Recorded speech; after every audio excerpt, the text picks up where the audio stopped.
Welcome to Parent Talk Tips.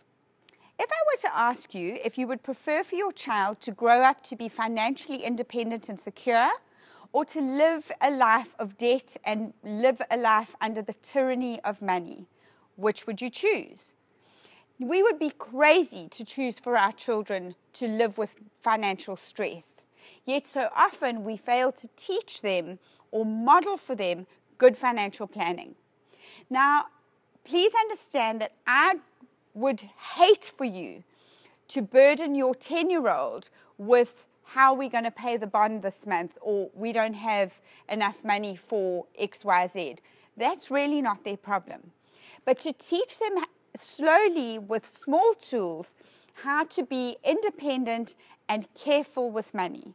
Scripture teaches us that when we are faithful with the little things, that God will entrust us with the big things.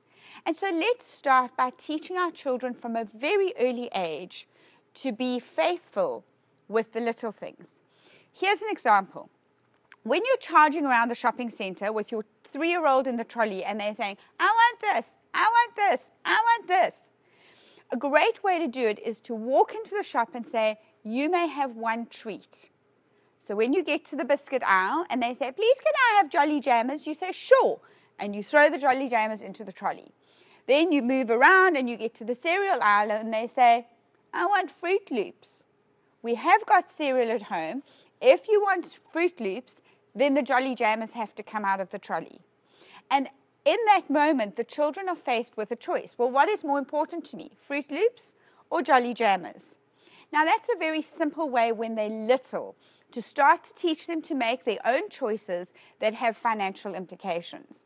As they grow older, you can start to give them pocket money, which they would use for specific things. As they even get older than that, for example, my teenagers, I have now given them a termly budget for sporting equipment, clothes, any kind of extras that they think they need. So if you want to buy a really expensive pair of hockey boots, then you're going to have to wait until next term to get a new hockey stick. Or if you really need a new hockey stick right now, then you might have to make the hockey boots last until next term. And this saves us from getting into that space of feeling like we always need to provide for them. And it begins to teach them to make choices with the finance that they have available without getting into debt and without feeling hard done by. So I would love you to start this week, no matter what age your kids are, to start to teach them to budget. In the little things, choose what's in the trolley, or in the big things, here's your budget for the month. Good luck.